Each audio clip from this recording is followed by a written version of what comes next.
Now, here's a question about pests. What is the best way to keep those pesky wasps at bay? A jar of something that they like, and then they go to it. To kill them or to just trap them? Well, if they get stuck in there, not much you can do. Wasp gun? I don't know. A wasp gun is a gun that fires wasps, isn't it? You're just adding to the problem, aren't you? Just generating more and more of them. Fires them a long way away, Romus. Makes them angry, though, and when they come back... It's like that joke about the bloke who throws a snail off his front step. And then 3 days later, the doorbell goes. And the snail goes, what? So, the best way to keep a wasp away from the picnic, they send out scouts, the wasps, to go and see where the best food is. If you see the first couple, take them hostage. Oh, OK. Yeah. If you trap them, they cannot report back to the nest about the food source. But if you kill them, they can release a pheromone, and the other wasps go, what? What's going on? What's going on? They get the pheromone. Yeah, Smell. they go, can anyone else smell Dave? Yeah. But you shouldn't kill wasps at all. That's really good. So just keep them, catch them, and that's it. Because they do some fantastic good work. Oh, do they? Yeah, Yes. I doubt that very I much. hate them. OK, so here's the thing that you may not know. So social wasps eat cockroaches and spiders. There is a woman whose Twitter handle is @waspwoman, Dr. Serian Sumner. She estimates they eat 14 million kilograms of insects per year in the UK. Each? No, not each. No. As a team effort. Oh, OK. So, what does a cockroach find absolutely disgusting? Jeremy Kyle. Yes! Yes! is the right answer. Because Jeremy Kyle, almost, but he does count, is a human being. Right? We don't like cockroaches, and cockroaches don't like us. If they see us, they not only run away as soon as possible, they wash themselves after they've been touched by us. They find us revolting. I used to live in a flat when I was a student nurse, right. and it was absolutely inundated with cockroaches. Aye, and one night I came home from the pub, and I'd left the telly on, and there were 2 cockroaches sitting on the settee watching telly. Like looking at the telly, kind of doing... Is it a documentary about insects? It was Jeremy Kyle. It's Jeremy Kyle. So they like Jeremy Kyle, you're telling me? Well, there were people, they don't whatever like they people. were watching. They really don't like people. But also, as well, I was once painting the ceiling in the flat as well, and a cockroach actually fell in my mouth. Oh! The thing is, cockroaches are everywhere, aren't they? I mean, in hospitals, particularly anywhere where there's sort of... I once went into a hospital kitchen at night and turned the light on, and for a split second, the entire floor was brown. Yeah, I know then that. It was white. It's just astonishing. And then they disappear. And they sort of don't do that much damage, and yet they do repulse us. And the point is, we repulse them, hence they disappeared so quickly. But there is something that they must hate even more. And this is a real test for anybody who's sung all things bright and beautiful. The good Lord made them all, because he also made some things that are not very bright and beautiful, and one of the least bright and beautiful things imaginable, which is parasitic wasp that has the most extraordinary life cycle. They're called jewel wasps because they're faintly kind of jewel-coloured. They go up to the cockroach. They then impart a sting into its brain, which turns it into a sort of zombie. It doesn't kill it, but it kind of makes it just like... And they then saw off one of its antennae and uses the other one as a lead, literally, and pulls it to its nest. There, it's leading it. It's now pulling it. As you see, it's much smaller than the cockroach. Good God. This poor cockroach, I'm afraid, is going to have a pretty miserable time. He then gets packed into the nest, and then he lays eggs inside. And the baby wasp is born in and eats the cockroach alive from the inside, in a very special order to keep the cockroach alive, because cockroach meat goes off very quickly and it's very warm. And that is the life cycle of the jewel wasp. Now, you ask me that there's a benign, divine God who looks down on creation and loves it all. You just ask him how the hell he came up with something so cruel, so unpleasant, so vile. Only evolution could cause that kind of horrible, horrible life cycle for the cockroach. I mean, it's a pretty grim business. So there you go. I thought I'd leave you with that charming thought. Yes. If only you could do that with Piers Morgan. Yes, oh! So, why don't ginger ants use soap? 'Cause they like to feel it when they get together. Well, getting together is what it's all about. Ginger ants, also known as fire ants, live in the jungle. In jungles, sometimes you can get huge downpours that will suddenly cause gigantic rivers to appear where none were before. And what's to stop the ants drowning? What's their strategy to keep themselves afloat?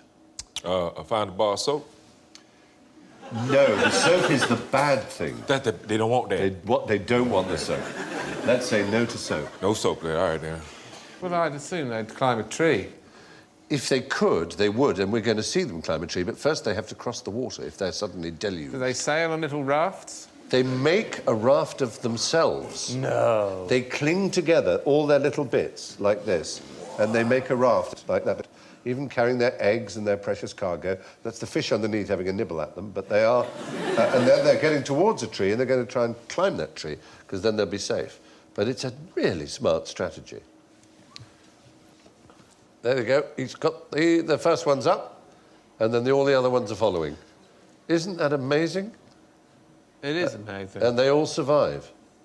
Even the ones on the bottom. Yeah. What happens is that none of the ants become submerged because of the plastron layer of air between their bodies and the water.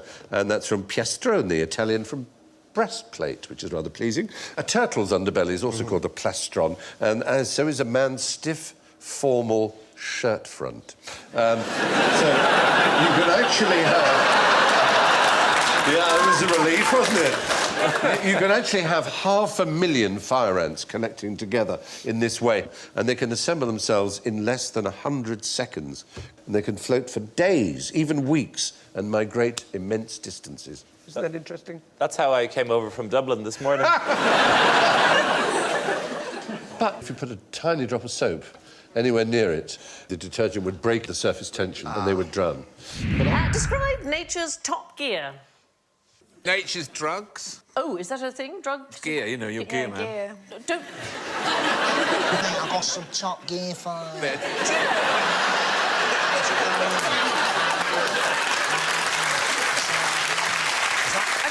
It's not gear, it's drugs. What kind of gears are there? The cogs of something? Yes, like, yeah. yes. Nature is full of tremendous wonders, and nothing, I think, more wonderful than the immature plant hopper or a nymph and gears. Now, you can't really tell because it's a massive picture, but they're only 3 millimetres long. I'm really glad that's a massive picture. They tend on the whole to move very slowly because they don't want to attract attention, which is really sweet. But they are able to jump up to 1 metre from a standing start. So that is 300 times their own body length. Imagine if it was me, I would be able to jump from a standing start 1/3 of a mile. I'd love to see that. And now, the thing is, if you jump that far and you don't get your timing spot on, you spiral out of control. So they have little tiny, tiny gears that enable them to synchronise their legs within 30 millionths of a second. You can see here, at the top of each hind leg has a circular set of minute teeth, and just before takeoff, the insect's thighs, they squeeze together. You can see they're kind of ratcheting up, causing the teeth to mesh like gears, and the legs are then locked together, and then they can thrust off like that in perfect unison. That's amazing. It's amazing, but it looked like CCTV of it, so I wondered if he'd committed a crime. Scene fleeing the scene. In 2011, in Papua New Guinea, they found a weevil whose legs are screwed into the body. That is such a phallus sticking out. It is. There. I'm really struggling with everything else on the screen. You could take the front legs off while it was sleeping, put it on the back. Interchangeable nut. I want that one.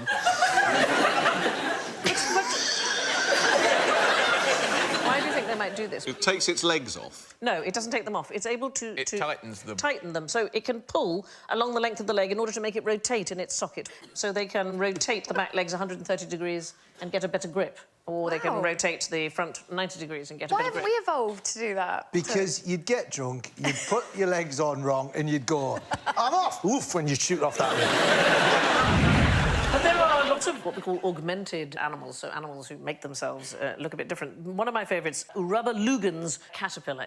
It keeps its old heads and wears them as hats. That is hoarding gone mad. As it grows, it sheds its exoskeleton, and the protrusion on the top of the head remains, and eventually it has a stack which it uses both as a weapon and as a false target for any would-be predators. It's known as the Mad Caterpillar. Yeah. Yeah, I mean, it would be, wouldn't it? Yeah. Found in Australia and New Zealand. Isn't it wonderful? That's incredible. He doesn't even need that. Look how much you'd remember him anyway. Yeah. You know the one? Do you remember the guy you met him last week? He had 5 heads on his... 5 heads as a hat. 5-head Gary, yeah. Oh, yeah. Yes, there's another one, which is a beetle that lives in the Costa Rican rainforest. It's called Nymphster cranari, and it disguises itself as an army ant's bottom. So that looks like it's just an ant, but the bit that is a protrusion, as if the ant has got terrible hemorrhoids, is actually a beetle. And what it does is it bites onto the ant and then it rides around, disguised as an army ant's bottom. What a life. Like you, What a life, I know. Do you think the ant knows what's happening, why it's got an extra bum? Or do you think the ant is like, oh my God, the piles are back? Yeah.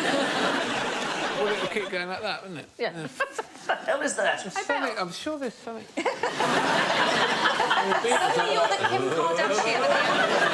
Oh, no.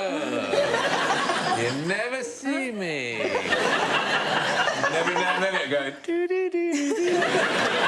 I can hear something. But then the ant will shit in its face. Oh, you ruined it! You were behind me! You shitty beetle! All the other ants are going, you haven't put on any weight, you look fine. Really? Are you sure? You look fine. And then the 5-head caterpillar goes, have you seen him? He's hanging on to his arse. Well, you can't possibly be living down there.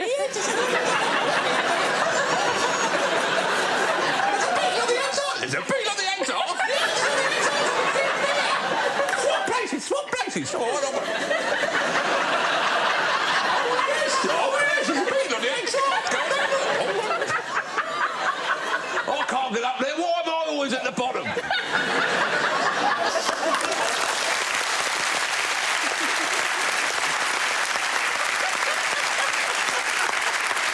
Thank you for watching. Do remember to subscribe to the QI channel and click here to watch more videos.